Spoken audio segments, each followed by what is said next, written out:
Welcome aboard, Giants fans, to episode 58 of Talk is Cheap, our New York Giants podcast right here on NJ.com. I'm Joe Giglio, joined as always by James Cratch and our new Giants beat writer for NJ.com, Dan Duggan. He's now part of our podcast, and so it's back to being a three-man crew. Training camp is here. It is open. It's underway. We will get into all that. But first, I think we should introduce Dan and have him take the floor here. So, Dan, welcome to the podcast, and more importantly than that, welcome to the Giants beat for the Star Ledger and NJ.com. Yeah, thanks a lot, Joe. I'm excited. You know, this was really my first week really on the job. I kind of took over in July and then promptly went on vacation, which was a pretty good deal. But those will probably be the last days off for a while because now we're into the grind of training camp and then into the season. So it's going to be a fun ride. Excited to work with James. I'm sure some NJ.com readers, there might be some crossover that saw me on the Rutgers beat for the last 3 years. So this is a little bit of a step up, but anyone who's followed Rutgers knows there was plenty of news going on there. So I think I cut my teeth and pretty well prepared. Hopefully everything keeps going as smoothly as it has for the Giants because it's been easy so far. I should knock on wood after Rutgers the last 3 years. Yeah, Rutgers certainly, I think, prepared you. There's a lot of news over there, and with the Giants, there's always news, and it started this weekend. It started with camp. So, James, as we get this thing going, the season, I mean, really, it doesn't get here till the beginning of September, but it's here now. Training camp is here. Ben McAdoo's first camp, and what was the vibe, in your opinion? You know, last year compared to this year, the vibe, the beginning of Giants camp, and kind of a new regime, even though a lot of these guys are the same ones. There's a lot of optimism. Last year, I think when everybody showed up at camp, it was kind of like, all right, well, this team doesn't have a very good roster, and they're not going to make the playoffs probably, and Tom's going to be out. And all those things happened. It took a crazy kind of road with a lot of twists and turns to get there, but that's what they got. But with all the free agents, the well-received draft, the energy McAdoo has kind of pushed into the team. It seems like a lot of optimism. There's a lot of hope. The Giants think they have a really good football team that's going to contend for a division title and get back to the playoffs. And even the only has been one open practice because of the rain, but and Dan can attest to this. The fans were fired up on Saturday. Chanting, "Let's go Giants," cheering all day, and even last year, there were some cheers, obviously, but the fans were not that fired up last year at training camp for any of the practices. So, it seems like there's a lot of good vibrations flowing in East Rutherford. Things got a little hairy on a Sunday for about 20 minutes. Other than that, it's been smooth sailing, and it's, optimism all over the place. Dan, what was your big takeaway? First few days there, obviously tomorrow's the first padded practice, so there's only so much, football-wise you could take away from the first couple of days. But your big takeaway just around the team, around McAdoo, the coaching staff, and like James was saying, the fans. Yeah, I mean, from the big picture sense, like James touched on, I'm surprised coming in from, being an outsider and a team that has missed the playoffs 4 straight years, back-to-back 6-10 seasons. And yeah, there's so much optimism. You'd think this is a team that's coming off a playoff run and is so close to getting over the hump. I mean, I think that's a good thing because I don't think it's false optimism. I think, there's genuine reasons to be encouraged about, where this team is now compared to where it was a year or 2 years ago. But obviously you have a new coach. That's going to kind of bring some life into things until he loses his first game and we start questioning him. So that's obviously going to give you a little bump in terms of the positivity. But yeah, I mean, you bring in a lot of these talented players. I mean, there's a reason why Jerry Reese is feeling good yesterday. I mean, he's getting to see all these big money guys out in the field. But yeah, I would say my biggest takeaway, where you're talking players, coaches, fans, or just kind of the feeling around the building, the optimism is a little higher than I would have expected for a team that's, struggled the way the Giants have. James, where do you think that's coming from, the optimism? I mean, I think you guys probably touched on a few of the reasons. New faces, I think, brings that. The fact that the quarterback has been, there forever and he's good, that brings that familiarity with the offense. I mean, what do you think the biggest reason for the optimism is? And then you could touch on what the feeling around Jerry Reese yesterday, and I saw some of those quotes too. And, I mean, you think about it, guys. I mean, this team has probably been one of the least successful teams in the NFL the last 4 years. Not the worst, not close to that, but least successful. And they haven't made the playoffs once, yet I sense that too, kind of from afar, that people think the Giants could be really good this year. James, why do you think that optimism's there? I think it's that the way they look at it internally is that despite all the issues they had last year, they were 6-10, and there was a bunch of games that they lost in the fourth quarter. I think they just, and Reese kind of spoke to this, they just look at it as most of the teams in the NFL are just kind of bunched up.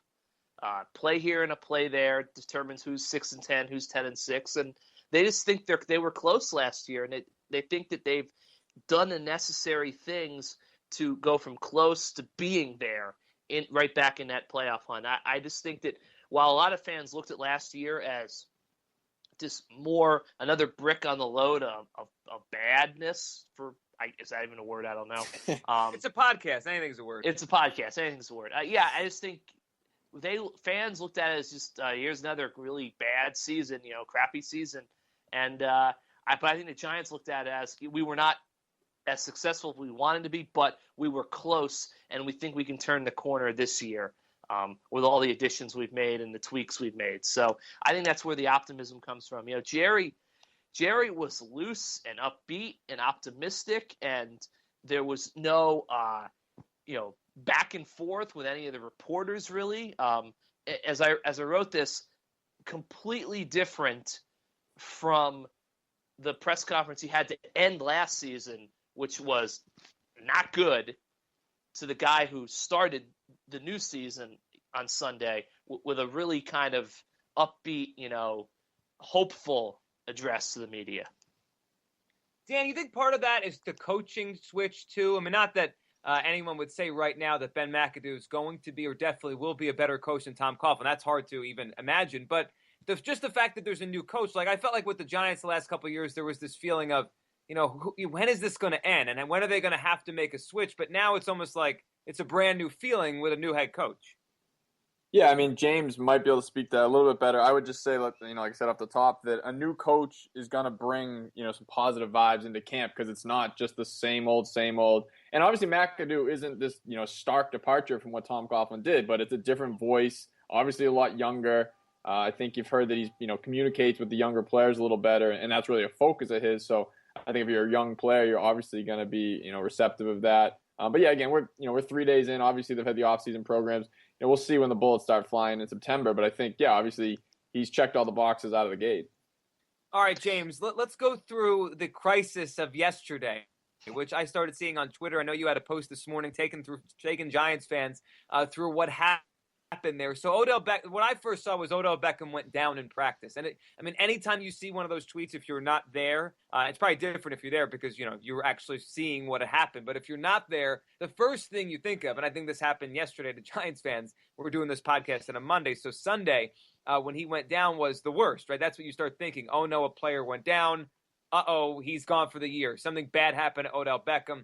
Crisis was averted, but what happened out there? All right, so let's take it from the top.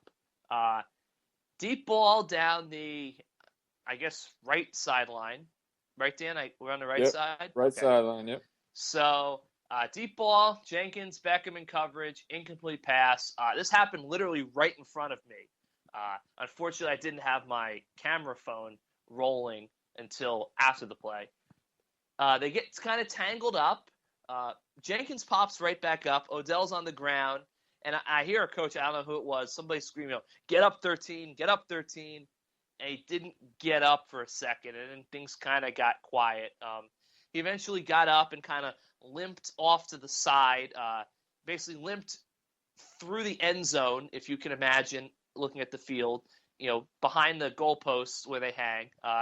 The Giants training staff those guys made some good time getting over to him. It tended to him on the ground for, 3, 4, 5 minutes. He got up, gingerly jogged back to the sideline. Then he was, they did punt return, so he was kind of in the area where your shag punts is kind of stretching it out. Then he left practice. He hopped a ride on the cart. That was a big controversy. Was he carted off? Did he ride on the cart? Semantics there. And then McAdoo came out and said, yeah, he just got cleated, couple of cuts, be a little sore. And everybody kind of calmed down from there. But you could tell it wasn't probably a really serious issue because I saw Adam Henry, the wide receivers coach, kind of joking with him and Cruz after it happened, before Beckham left. Ben obviously was briefed by Ronnie Barnes, the head trainer. He didn't break anything, so I thought that was a good sign initially. So, look, it was a scare, and obviously being at training camp with reporters and Twitter and everything, things kind of get a little bit ramped up. But the Giants dodged a bullet. Their hearts were in their throats, as Ben McAdoo said, but they dodged a bullet in the end. Yeah, they certainly did, right? Because of what his importance, how great he's been the first couple of years. And I think part of the reason there might be all this optimism too, guys, the Giants have a lot of, they have some star power. I don't know how deep their team is. I don't know how good they're going to be yet. But, when you have Eli Manning at quarterback, when you have Beckham, there's something to that if you put the right pieces around the better players, you're going to be pretty good. And when Beckham went down, it kind of gave me a feeling like, wow, the Giants, they got to keep these star players healthy this year, from Eli, who always seems to be healthy, but Beckham to those star defenders. If they're going to be any good, the stars are going to have to carry them. Yeah, go ahead, Dan. Absolutely. I think if it was the sixth wide receiver on the depth chart who went down, I don't think, you would have been able to hear a pin drop in there. I think they would have kind of brushed him off to the side and carried on. But with a guy like Beckham, I think he's just so pivotal to everything they're trying to do. And he takes the whole offense to another level. There's obviously guys on the other side of the ball that are in the same boat. Obviously, Eli's in that boat. So, yeah, any team is going to be led by their stars, but I think with this team especially, the drop-off, if you lost Beckham, I don't know, what this offense would look like. So I think the Giants, that's why there was such a reaction. You could call it an overreaction, but I don't care if that guy goes down. There's a reason, it's a reasonable response to think the worst and start to picture what would this team look like without him. I think you hit on something important, Joe. Look, Dan's right. Odell is the best player on the team. If he goes down, it's a disaster. He's completely but it is true that, the Giants, there's a lot of optimism about this team, but a lot of this optimism is built into their starters. And if those guys go down, I think in multiple positions, that's where my concern comes in. Okay, so let's, hypothetically, let's say, Beckham, it was a situation where they thought he might miss the first couple of games of the season or something. Who's the number one receiver? The rookie Sterling Shepard? Probably, right? Victor Cruz, who hasn't played in basically 2 years? How could you count on him? Really. Exactly. And then beyond that, if one of those guys wasn't ready or hurt, well, then what would they throw out there? Dwayne Harris? It's not like, all the, guys not that these guys would even be, could do what Odell did, but veteran guys like Anquan Bolden, they already have jobs. So that's the thing. And it's not just wide receiver with Odell. That's a very obvious case, but defensive end, we talked about this the last podcast. If you lose JPP or Vernon or they don't play well, you don't have any other proven pass rushers really. You think Odigizua can do it, but he's got to do it first. So there are a lot of positions of the Giants where they have very good starters, stars starting. But if some of those stars go down, I think the depth becomes a major concern. So Dan's right. This is a team that they're going to need their starters, their stars, to be healthy all year, because when you kind of peel back the curtain a little bit, it's not as strong as you might think it is, given all the optimism. Let me throw this one at you guys with the optimism, to go back to that one. And you guys talked about Jerry Reese yesterday, and I was listening to Ben McAdoo kind of give the state of the Giants, right, his opening, whatever you want to call it, press conference to start training camp. And I heard and I listened to him use the word Super Bowl, right? And he wasn't saying they're going to go win the Super Bowl, but he just kind of mentioned that's the goal for every team, and that's what they are out to try to go do. And then I take it back to Eli Manning talking about this being a playoff team. I think, James, you were the one that asked him that question. I watched that video a couple of weeks ago. And Odell Beckham telling his campers that the Giants are Super Bowl bound. Look, a lot of this is just fun stuff in the summer, and optimism should be there. But do you guys at all think it's a little strange how big they're talking? They're not just saying that they're going to compete this year. They're going to be a good football team. They're using the word Super Bowl after 4 years out of the playoffs. Does that strike you as strange, Dan, or do you think that's just kind of par for the course in late July? Yeah, I think that they've also kind of followed that up with some rational takes.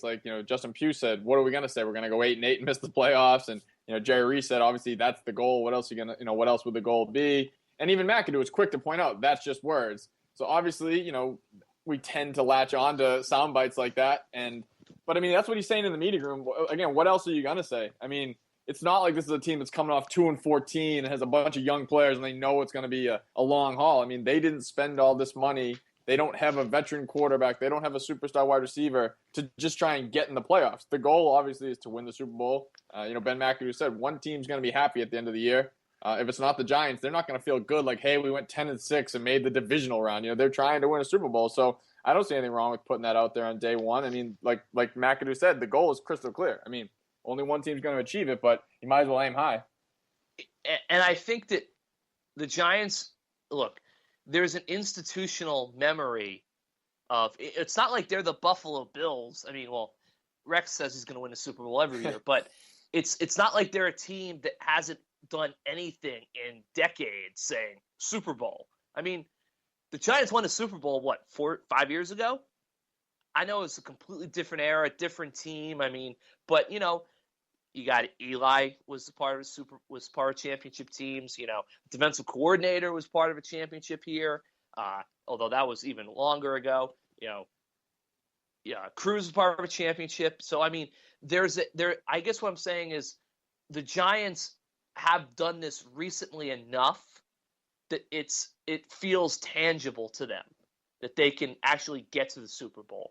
And I think that's one of the reasons why they're a little bit more open and saying, Dan's right. Of course, the Super Bowl. The Super Bowl is every goal. The Browns probably think they can win the Super Bowl this year right now. It's August 1st when we're taping this. But I do think the fact that the Giants have done it, in their lifetimes helps them be a little bit more ease in talking about the Super Bowl goal. It probably does. That makes sense, right? I mean, they have a lot of guys there that have done something big. Like you mentioned Reese, you mentioned the quarterback and these players. So there is that sense there. But there's also the sense that, there's much optimism as there is. You guys know it. James, you know it for a while now. Dan, I'm certain you're starting to hear it from Giants fans responding to what you write and what you tweet and what you say, is there's always that sense of, well, what about these areas, right? The weaknesses or the areas of concern. Dan, I saw your post right before we started recording about Marshall Newhouse and how he's kind of ignoring the talk that the Giants, want to find someone better than him at right tackle. How about some of those areas early in camp, the offensive line, the concerns for the Giants? It's early, but what have you guys thought about that area in particular? I know the pads aren't on yet, but has your mind changed at all? We'll go to James first and then Dan, kind of a new perspective on this.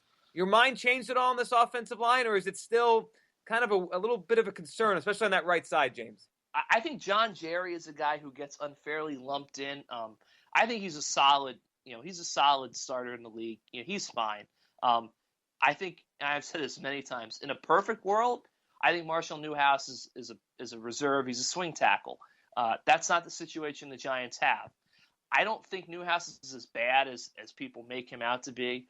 I don't think he's a Pro Bowler or anything, but I think he's serviceable. I think the Giants are comfortable with him. And, I would be pretty surprised if he's not the starting right tackle this year. They've tried to upgrade the position in free agency, and, some would say in the draft with Conklin. It didn't work out. I don't see, any great fit coming down the pipe at the end of the preseason.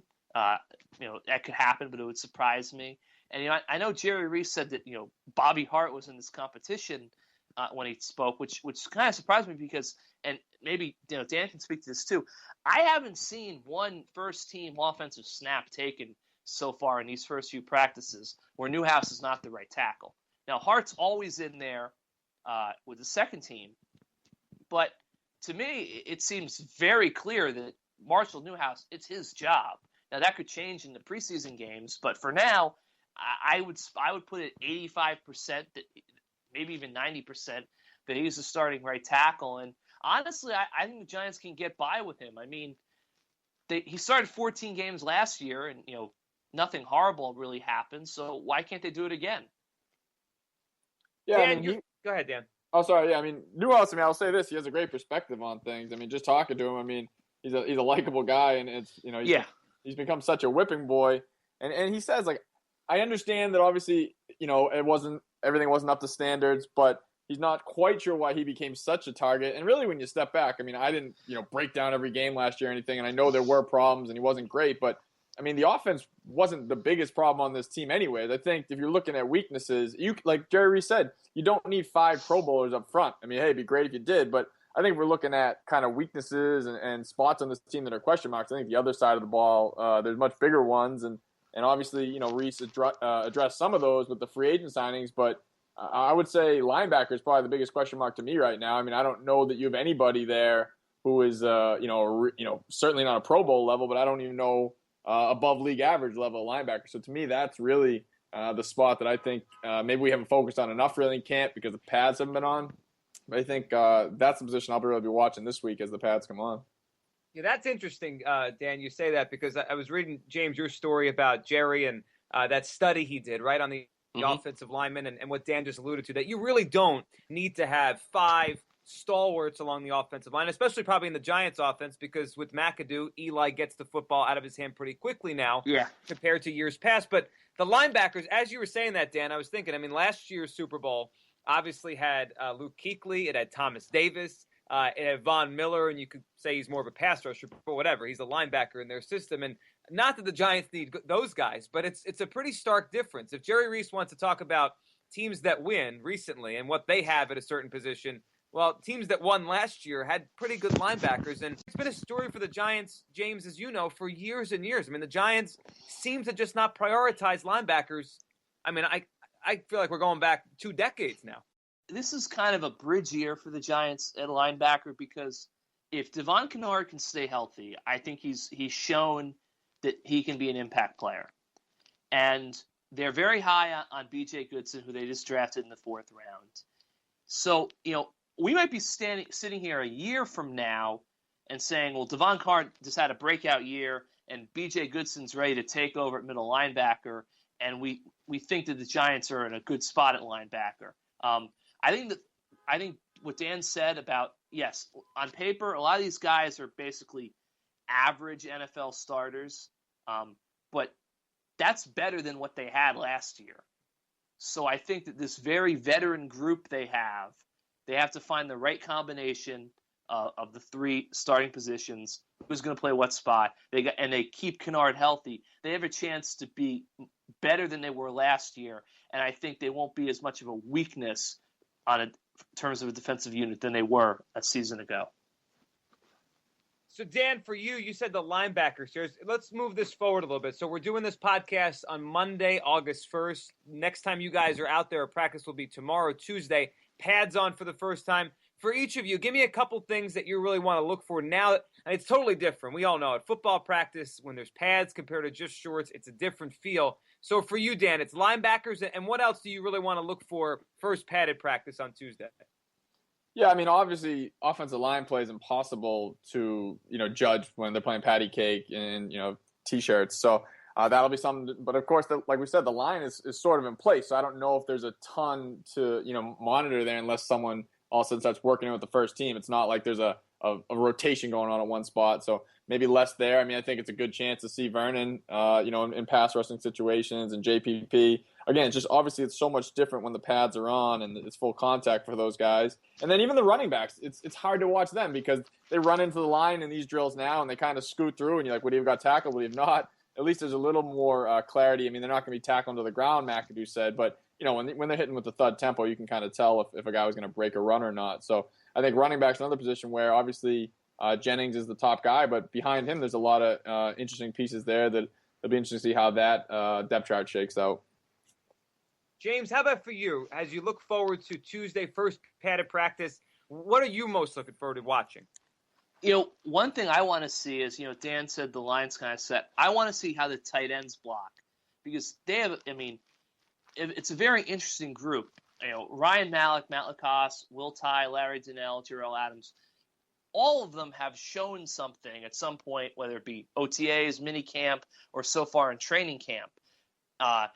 Ben said that, hey, when we were in Green Bay, we had 5 tight ends active one week. I don't see the Giants carrying 5 tight ends on the roster. There's going to have to be some sort of cut situation there. So I think blocking is going to play a big role in that. So I want to see how does Will Tye handle Olivier Vernon? How does Larry Donnell handle, Jason Pierre-Paul and vice versa? And, what guys hold up in pass protection as H-backs? That's a big thing I want to see. And another thing I want to see is the safety situation. Now, last year, every day there was a new free safety next to Landon Collins running with the first team. So far, it's been all Darian Thompson. So I want to see, do guys like Nat Burhay and Michael Thompson or Bennett Jackson, do they get some first-team look? Or is this a situation where it's Thompson's job and he's going to hold on to it unless he gives it up at some point? I'm tending to think that basically it's Thompson's job, and if he keeps on holding on to it, it's his. But I am intrigued to see if they start to shift other guys in there. Yeah, that's a good question. As you look forward to all these different, machinations of who gets in, who doesn't, who gets playing time, practice time, and this team here. So what's our summer schedule look like? When is the Giants' first preseason game, James? First preseason game is Friday, August 12th, 7 p.m. at MetLife. Miami Dolphins will be in town. Second preseason game is Saturday the 20th. They'll be up in Buffalo. Rare 4 p.m. preseason start in Buffalo for that game. They're going to have to remind people that's even happening up there, 4 p.m. Yeah. I wish it could be 1 p.m. because we might get to fly out of Buffalo late that night instead. But and then they come home week 3, Snoopy Bowl 6, I believe, with the Jets. That's always a fun occasion. Hopefully somebody will say something stupid to get us through that week. And I'm sure they will. Don't worry about that. last year was very tame, but who knows? And then obviously the preseason finale against the Patriots, September 1st, I believe. Then there'll be cuts made, and before you know it, we'll be headed to Dallas for week 1, and this whole thing will get started for real. Yeah, we will. I mean, this thing that's always the best part about this. Once it gets started, you kind of can foresee how quickly it'll move, and then training camp will be here and gone, and the regular season will be here. So the Giants have their first preseason game next Friday, depending on when you're listening to this, maybe about a week or so. And Joe, one quick thing.